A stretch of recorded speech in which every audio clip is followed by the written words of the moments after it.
Welcome to the Glytamins audio presentation. In the next 20 minutes, you will learn what gallstones are, what kinds of problems they can cause, and what you can do to get rid of them. Gallstones are nothing more than coagulated bile. Bile is the green alkaline liquid produced by the liver, which, among other things, helps us digest our food. The liver produces about a liter of bile a day and stores it in a muscular sac called the gallbladder. The gallbladder then squirts this bile down a tube called the common bile duct into the small intestines to mix with the food that comes from the stomach. Well, that's what's supposed to happen. Unfortunately, with nutritional deficiencies and exposure to certain toxins, bile can thicken and form what is known as biliary sludge. When this biliary sludge forms, it makes it very hard for the gallbladder to get the bile into the small intestines. It's like trying to squeeze glue through a straw. It is out of this biliary sludge that gallstones are formed. Gallstones and biliary sludge disrupt the normal flow of bile, causing 3 different types of problems. The first set of problems is related to not getting enough bile into the intestines. The second set of problems occurs when toxins, unable to leave the body through the bile, back up and accumulate in the liver and the bloodstream. The third set of problems occurs when the bile, unable to get into the intestines, backwashes into the pancreas and liver. Let's start with the first set of problems and consider what happens when the bile becomes too thick or full of stones to reach the intestines in required amounts. The first thing that bile does in the small intestine is to neutralize the acidity of the food coming out of the stomach. In order to disinfect and digest the food that we eat, the stomach secretes hydrochloric acid. Did you ever wonder why the stomach doesn't digest itself? It's because the stomach has a special mucus layer that protects it from this hydrochloric acid. But the small and large intestine have no such protection. Instead, they rely on bile. Bile is a very alkaline substance, and when it comes into contact with the acidic food from the stomach, the acids are neutralized. If bile can't get into the small intestine in required amounts due to biliary sludge and gallstones, then stomach acids in the food are never fully neutralized. They can cause acid burns along the entire length of the small and large intestines, all 30+ feet of them. We experience this as indigestion, heartburn, ulcers, and all manner of digestive complaints. In essence, we are digesting our own intestines. The next thing that bile does in the intestine is to emulsify the fats and oils in the food that we eat. Emulsification is the process by which fats and oils are made water-soluble. To understand emulsification, think of soap. It's next to impossible to rinse grease off a dish with just plain water. But if you put a drop of soap on the dish, the grease washes right off. That's because soap is an emulsifier. It's what allows fats and oils to mix with water. Bile is the body's natural emulsifier, and it is what allows us to digest the fats and oils we eat.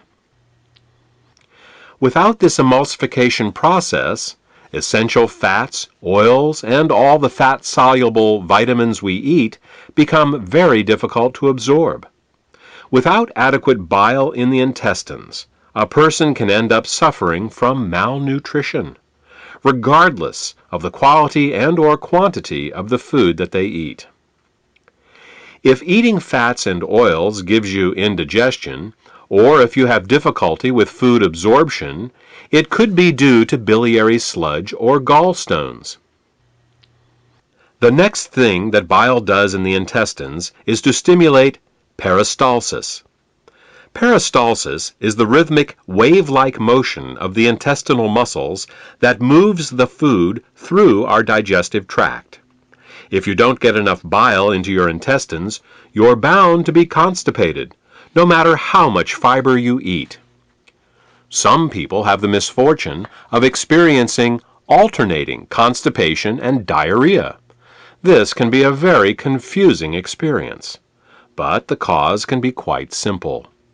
Without sufficient bile, the hydrochloric acid-rich, partially digested food just sits in the intestines with no peristalsis. Thus, a person becomes constipated, but at the same time his or her intestines are being burned. When enough acids build up and the intestines can't take it anymore, they purge themselves with a bout of diarrhea. Then, with the acids evacuated, the process starts all over again. If you are experiencing problems with constipation, diarrhea, or both, biliary sludge and gallstones could be the cause. The next thing the bile does as it moves through the intestines is to balance the immune system. When most people think of the immune system, they think of white blood cells floating through the bloodstream. But over 1/2 of the immune system is actually located in the intestines. The job of the immune system in the intestines is much more difficult than that in the bloodstream. Infections only rarely make it into the blood, but every day our intestines are exposed to millions of parasites, bacteria, and fungi. Because the intestinal immune system is continually at war with these microbes, it is much easier for it to become overly aggressive and start to attack our own tissue. What bile does is to regulate the intestinal immune system, helping to prevent it from becoming overly aggressive and causing autoimmune disorders. If you're suffering from a gut-related autoimmune disorder, it may be because of a blockage of bile flow. The last thing that bile does in the intestines is to kill parasites and candida. Tests show that even the healthiest person still has some degree of parasitic and fungal infection. While there are many antiparasitic and antifungal remedies available in the marketplace, most of them are mildly toxic and therefore unsuitable for daily use. If, however, your bile flow is healthy, then you have a built-in defense against parasites and candida. Well, that about covers what bile does to maintain the health of the intestines, and what happens when bile can't get into the intestines in proper amounts due to the presence of biliary sludge and gallstones. Now, let's turn our attention to what happens when biliary sludge and gallstones cause toxins to back up into the bloodstream. Just as the kidneys remove water-soluble toxins from our bodies, the liver removes fat-soluble toxins from our bodies by putting them into the bile. If the bile gets clogged up due to biliary sludge and/or gallstones, then the fat-soluble toxins can't get out, and they start to build up in the body. One of the first signs that bile is backing up is an increase in cholesterol. This happens because the only way cholesterol can leave the body is through the bile.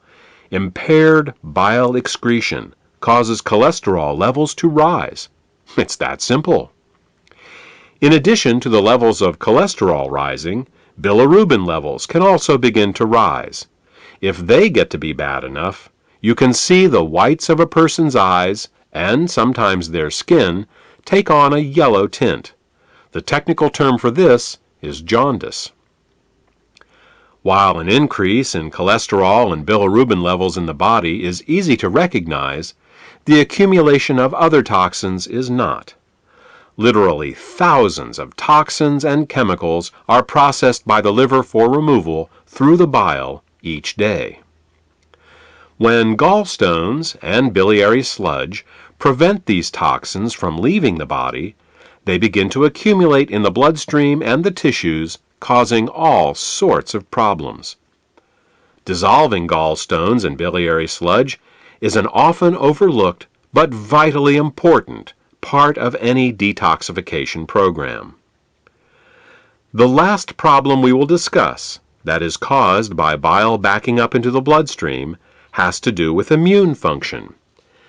As we said earlier, bile plays an important role in the immune system of the intestines by keeping it from becoming overly aggressive. Unfortunately, what's good for the immune system of the intestines is terrible for the rest of the body. Studies have shown that when bile acids are present in the bloodstream, they inhibit chemotaxis and phagocytosis. These are fancy words for how well white blood cells can locate, move towards, and swallow infectious microbes. Thus, what starts out as a beneficial immunoregulative action in the intestines becomes an immunosuppressive action in the bloodstream and the tissues. These are all effects of bile backing up in the bloodstream. The final set of problems we will discuss is how biliary sludge and gallstones can affect the neighboring organs. In addition to bile acids backing up into the bloodstream, bile can also back up into the pancreas and liver, where it can cause alkaline burns. This is because the liver, pancreas, and gallbladder all share the same basic plumbing, the common bile duct. There are valves that keep the bile from backing up into the liver and pancreas. If a small stone finds its way into one of these valves, the valve can get stuck in the open position. If this happens, then every time the gallbladder contracts to squeeze the bile into the small intestines, it can also squeeze the bile into the pancreas and the liver, causing caustic alkali burns and irritation. You see, very alkaline substances can burn us just as easily as very acidic ones. And with a pH of 9.5, bile is very alkaline.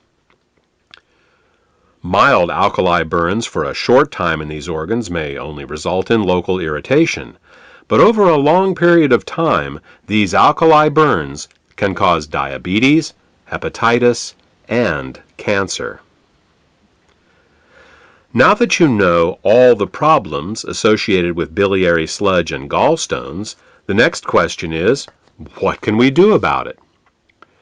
Well, if the stones are large enough, your doctor may recommend surgical removal of the gallbladder. While taking out the gallbladder will rid a person of any stones that have formed in that gallbladder, it does nothing for the gallstones that are in other locations, nor can it do anything about the cause of the gallstones. In fact, even with the gallbladder surgically removed, gallstones can, and often will, continue to form in the liver and in the hepatic ducts because the underlying cause of the thickening of the bile and the formation of the gallstones has not been addressed. This is why some people who get their gallbladders removed find that their symptoms come back again as new gallstones form in other locations. Moreover, the gallbladder is not a useless organ. Its job is to store bile and only release it when food is present. Without a gallbladder, bile leaks continually into the small intestines in little drips rather than in sufficient amounts when you need it. Think of it this way. Imagine if one day you came home and found that your plumber removed all the faucets in your house. In their place, he just left the pipes sticking out of the walls, slowly dripping water. Without the faucet's ability to control water flow, not only would you be wasting water when you didn't need it, but you wouldn't be able to get enough when you did. Surgically removing the gallbladder is exactly like removing the faucets from your house. Another option is to do something called a liver gallbladder flush. This typically involves drinking water with Epsom salts for several hours to relax the gallbladder, and then drinking a glass of olive oil mixed with lemon juice. While this flush will often result in hundreds of small green stones going into the toilet the next day, up to 12 of these flushes is usually needed to get all the stones out. And no matter how many flushes you do, 2 weeks after your last flush, you're back to making more biliary sludge and gallstones, because again, the cause of these problems was not addressed. We said at the beginning of this presentation that the causes of biliary sludge and gallstones were nutritional deficiencies and toxicity. Let's talk more about that now. There are 3 ingredients that the body uses to dissolve biliary sludge and gallstones and to keep the bile in liquid form. They are the amino acids glycine and taurine and phosphatidylcholine. As long as these ingredients are available, bile will stay liquid, but the moment they are in short supply, biliary sludge and gallstones will start to form. The problem is that in addition to keeping the bile healthy, these 3 ingredients are also used for detoxification. Glycine and taurine are involved in a detoxification process called peptide conjugation, and phosphatidylcholine is used in a detoxification process called methylation. Now, if we were only exposed to toxins once in a while, it wouldn't be a problem. But in today's world, we are chronically exposed to toxins. As a result, we end up being continually deficient in these 3 ingredients. Take chlorine, for example. As a disinfectant, chlorine is one of the great public health success stories of the 20th century. When it was first used to purify water in the early 1900s, typhoid fever, cholera, and dysentery virtually disappeared from the U.S. But there is a price to pay for using it. Chlorine is very irritating to the body, so it must be detoxified. And the only way chlorine can be detoxified is with glycine and taurine. Since we are exposed to chlorine compounds with every glass of water we drink and every shower we take, it's easy to see how our glycine and taurine levels are lowered every day. Adrenaline and noradrenaline are 2 other examples. These 2 hormones are created every time we experience fear or anger. While they are useful in emergencies, if they stay in the body for more than a short time, they can cause terrible damage. Methylation is the pathway the body uses to get rid of both adrenaline and noradrenaline. One of the main methyl donors for the methylation pathway in the body is phosphatidylcholine. Thus, the more stressed we are, the lower our levels of phosphatidylcholine become. These are just 2 examples of how toxins, both internal and external, can cause us to become chronically deficient in glycine, taurine, and phosphatidylcholine. So, why not just take these 3 ingredients in an oral supplement? Wouldn't that work? Only partially. You see, the body has many uses for these 3 ingredients, and if you take them orally, they will be shared by all the systems of the body. What we need is a way to get these ingredients right to the liver, where the bile is made in the first place. With these facts in mind, we have created Glytamins suppositories. Glytamins suppositories contain glycine, taurine, and phosphatidylcholine to help support the body in both dissolving biliary sludge and gallstones, as well as preventing them from recurring. Also, since glytamins are in suppository form, they are able to deliver the ingredients directly to the liver through the portal vein for greater effect. The glytamins formula also contains the herbs bupleurum, peppermint, and chancca piedra. These herbs are used to further help the liver detoxify and to help relax the gallbladder so that as the bile begins to flow, stones can pass out more easily.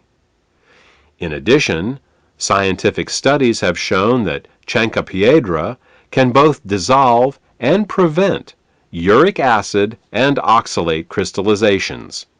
Since these are the main ingredients found in kidney stones, glytamins may help support the body in dissolving kidney stones as well. Properly liquefied bile both dissolves and prevents gallstones. It neutralizes stomach acids before they can burn the small and large intestine, stimulates healthy peristalsis, balances the immune system, protects the liver and pancreas from caustic alkali burns, kills parasites and candida, and allows the removal from your body of toxic fats and cholesterol. For more information about glytamins, or to order this beneficial product, contact the healthcare professional who gave you this CD.